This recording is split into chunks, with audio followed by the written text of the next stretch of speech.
Hey there, Sharon Horne-Ellstrom here. Welcome to day 315 of our Get Your Goals annual challenge. Today and for the next 9 days, for a total of 9 days, we're going to do a review of each of the different life framework areas: physical, mental, emotional, spiritual, financial, relationships, communication, confidence, and contribution. Not in that order. I'm going to start with confidence today. We're going to do a summary and a check-in. What have we talked about this year? What did we cover? And we want to do a check-in. I'm doing one with myself today, and our action item today is for you to do a check-in with yourself. Go back. Hopefully you're keeping a notebook like I am for this year's challenge. And you can go back to September. We just talked about confidence in September. And you can check in and see where your progress is. How are you doing versus the goal that you set for yourself? Did you achieve the goal that you set for yourself in September? Or is it something that we need to revisit and make a few changes and tweaks to our plans and our strategies and our whole goal process?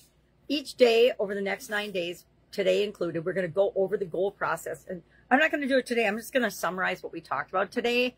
But in the write-up in Guide 17 of the Get Up and Go Challenge private Facebook group, I've used this framework and I've reviewed this and given a couple of examples. Actually, ChatGPT has it. I'm experimenting with the AI this year to see if I can use that technology to support and supplement what I do in my daily challenges and what I do in my life.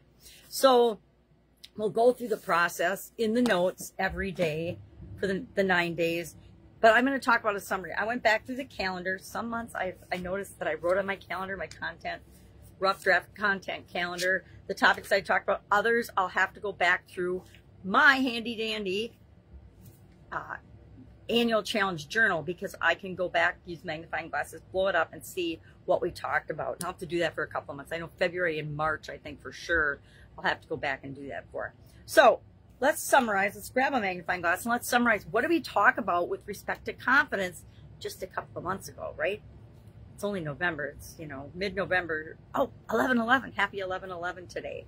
11/11 is my niece and nephew's wedding anniversary. Happy first anniversary to them. We all went down for their wedding in Texas. Great. Stayed in a tree house. My sister and I stayed in a tree house. My kids stayed in a tree house, and my granddaughter and my pregnant daughter, who I now have 2 granddaughters by, stayed in the treehouse too, and it was super duper fun. Freaked my mom out, but it was fun. But that's because they had the narrowest staircase I've ever seen to get up in the loft area. So nobody wanted to sleep up there, although my son did. Anyway, in the other one. So let's talk about confidence. What are some of the topics we talked about in confidence and with respect to confidence? We did this with a lot of the different areas and aspects of the life framework. I call it the life framework 9 because I used to do 7 areas of the life framework, and since 2021, when I joined a coaching program, I added confidence and communication to my life framework. What I look at, what I teach, how I share, how I think and structure my life to try to take some of the chaos out of it. So in September, we talked about what's your definition of confidence? What does confidence look like, feel like, smell like, taste like?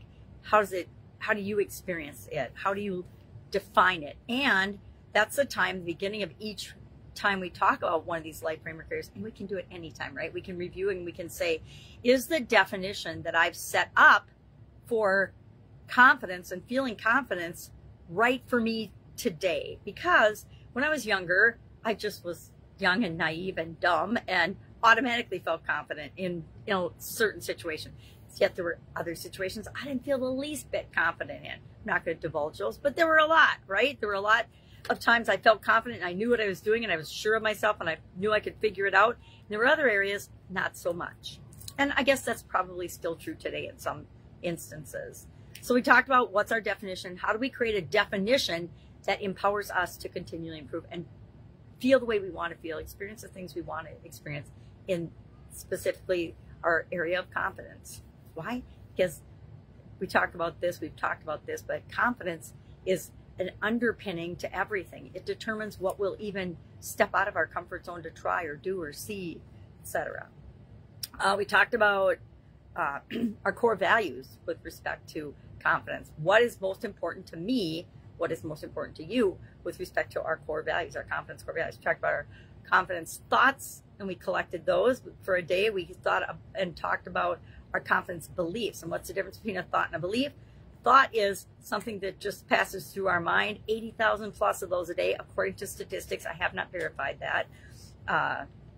But Beliefs are the ones that we hang on to. And a lot of times we don't consciously hang on to them, right? Unless we're doing affirmations or visualization or something and consciously choosing those beliefs. Guess what? Our subconscious and our automatic amazing brains does that for us. Well, we talked about then letting go strategies, because sometimes our fascinating miracle mind puts more than one belief in our subconscious, and some of those conflict, some of those limit us and keep us safe, etc.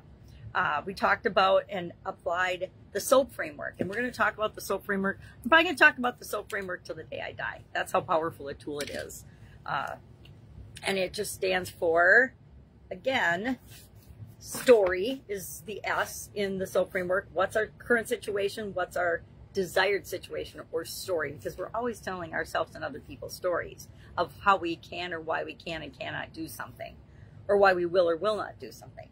O stands for options. We want to remember that there are infinite possibilities. We just have to be able to open up our mind enough to see and brainstorm different possibilities. So we usually make ourselves come up with at least 10 possible options before we even start analyzing anything. Action. A stands for action, and that is we have to analyze those options that we have using some format, and then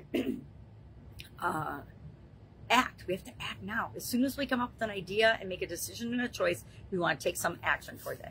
And P stands for progress. How do we know we're moving in the direction we want to move when it comes to that particular excuse my voice today, when it comes to that particular area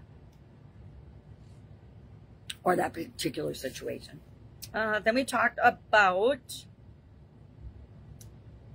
different topics: self-esteem, ego and identity, being a yes and no or no person, perfect timing, visualization, visualizing our desired outcomes specifically, creating our own world. We talked about the lifeline. We did the lifeline exercise. We did life is blank and blank. We talked about being solution focused. We talked about how experience builds confidence. We talked about envisioning more, acting less, because sometimes we act without thinking about it, and that can lead us into more problems and down more wrong roads. And if we took a few minutes, visualized, thought about the outcome that we want, and then determined and took an action. Again, lifeline exercise. We talked about the life framework and how all the different areas interact with one another. We talk about that every month because they do, and it's important that we think about that. So when we change something, say in their area of confidence, we don't want it to negatively impact another area or aspect of our life. Say you decide to get plastic surgery, thinking that physically that's going to, and confidently that's going to make you feel better, and all of a sudden it causes a bunch of emotional or mental challenges because you don't identify with the person that you become based on that plastic surgery. I'm not sure that's a great example. Never had plastic surgery, but you know what I mean. We talked about mirror work. We talked about praising the success and actually celebrating the success of other people helps us to be more confident. Why? Because what we put out into the world is what we get back from the world. And then the 7-step goal process. And I actually did body positivity. I didn't remember that, but that's why I went back and looked.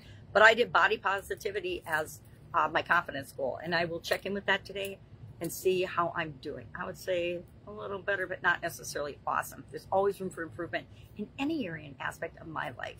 So that's my summary, quick, brief summary of an entire month's worth of topics and content. Again, in September, Guide 17, you'll find a write-up. In September of Guide 16, you'll find all the videos from September if you missed one. Or if there's a specific topic you want to look up, you can just put it in the sidebar of that particular private group page and get more information. There's tons of information available because I've been talking about some of this stuff for years, actually decades. Okay, so what's our action item today?